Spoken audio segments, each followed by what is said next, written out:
नमस्कार प्यारे प्रदेशवासियों, मैं सभी प्रदेशवासियों को 78वें स्वतंत्रता दिवस की हार्दिक शुभकामनाएं देता हूं। वर्षों के कड़े संघर्ष और अनेकों बलिदान के फलस्वरूप 15 अगस्त 1947 को हमारा देश गुलामी की बेड़ियों से आज़ाद हुआ।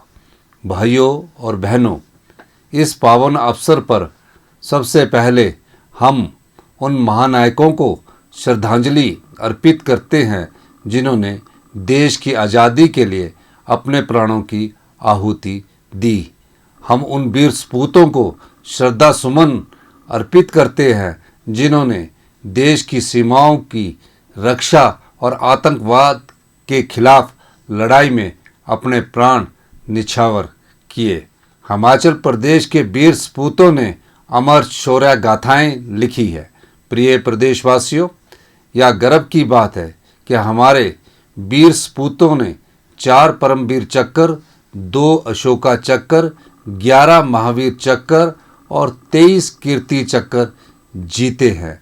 देश का पहला परमवीर चक्र प्रदेश के वीर सपूत मेजर सोमनाथ शर्मा को प्राप्त हुआ था।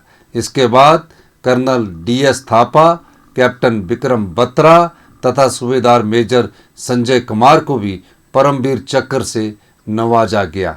आज भी हिमाचल प्रदेश के नौजवान देश की सेनाओं का हमेशा महत्वपूर्ण हिस्सा है।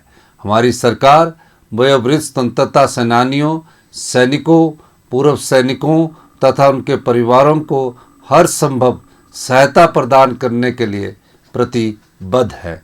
भाइयों और बहनों, हिमाचल के मेहनती और ईमानदार लोगों के बुलंद हौसलों और मेहनत के कारण हम विकास के पथ पर आगे बढ़ते रहे हैं। हमें गर्व है कि हिमाचल प्रदेश आज दूसरे पहाड़ी राज्यों के लिए विकास का आदर्श बनकर उभरा है। प्रिय प्रदेशवासियों, आपके भरपूर सहयोग और आशीर्वाद से 11 दिसंबर 2022 को कांग्रेस सरकार ने राज्य में जन सेवा का दायित्व संभाला। मेरे लिए यह सौभाग्य की बात है कि मुझे सरकार का नेतृत्व संभालने का अवसर प्राप्त हुआ। 20 महीने के छोटे से कार्यकाल में हमने राजनीतिक, आर्थिक और आपदा के मोर्चों पर तीन चुनौतियों का मजबूती के साथ सामना किया। भाइयों और बहनों, मैं इस अवसर पर सभी प्रदेशवासियों का हार्दिक आभार प्रकट करना चाहता हूं।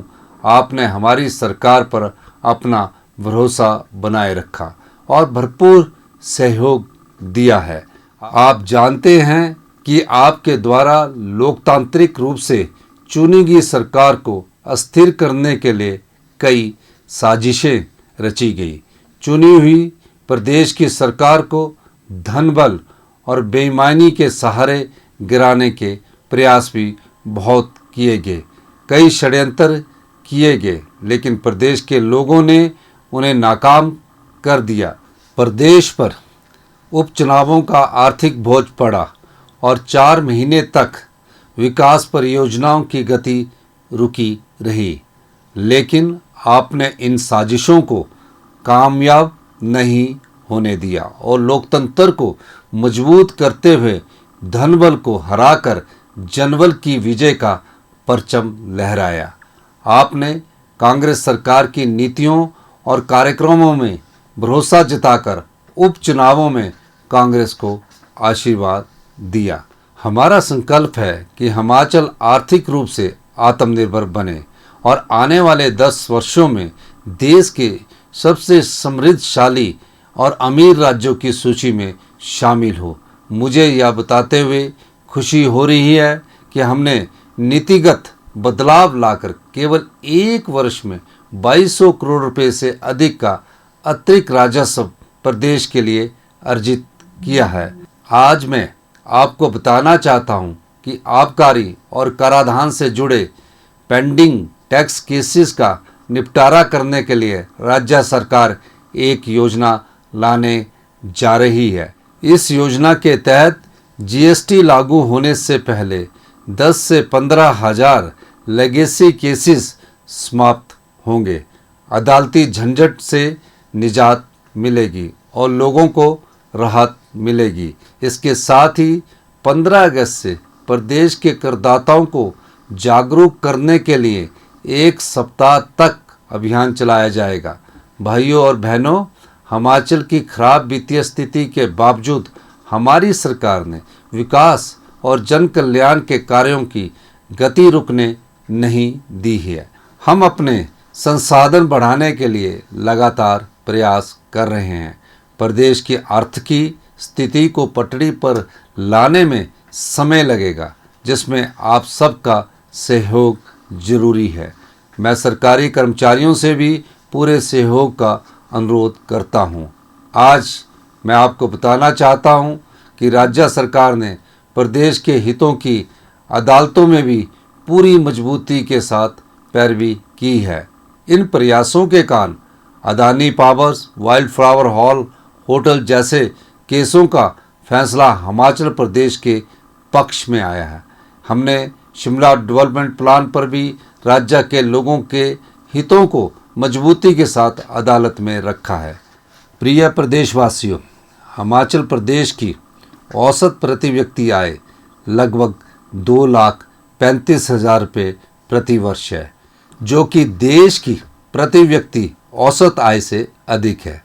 हिमाचल एक ऐसा प्रदेश बनता जा रहा है जहां लोग अमीर है पर सरकार गरीब है।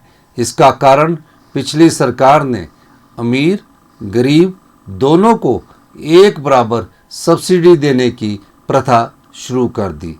साथ ही कुछ ऐसे फैसले लिए जिनसे प्रदेश पर हजारों करोड़ रुपए का अतिरिक्त बोझ पड़ गया। उदाहरण के तौर पर ग्रामीण क्षेत्रों में बिजली और पानी दोनों के बिल राजनीतिक लाभ के लिए माफ़ कर दिए। जो व्यक्ति ज़रूरतमंद है उसे यह सुविधा मिले, इसका हमारी सरकार विरोध नहीं करती, लेकिन संपन्न परिवारों को इस सुविधा का लाभ नहीं मिलना चाहिए। बिजली का बिल जीरो करने से प्रदेश सरकार पर इस साल 780 करोड़ रुपए का अतिरिक्त बोझ पड़ेगा। पानी का बिल जीरो करने से प्रदेश सरकार पर इस साल 300 करोड़ रुपए का अतिरिक्त बोझ पड़ेगा। भाइयों और बहनों, मैं आपको विश्वास दिलाता हूं कि प्रदेश के नागरिक जो भी टैक्स देते हैं उसका एक एक पैसा सरकार जनहित के कार्यक्रमों में खर्च करेगी। मैं प्रदेश की मेहनतकश जनता से अपील करता हूं कि आप सभी हमें इस बदलाव में सहयोग दें। मैं एक और महत्वपूर्ण बात आपके ध्यान में लाना चाहता हूं कि भारत का वित्त आयोग हर 5 साल के लिए ऐसे प्रदेशों को विशेष सहायता देता है जो रेवेन्यू सरप्लस नहीं होते, यानी उनमें राजस्व पैदा करने के लिए साधन कम होते हैं।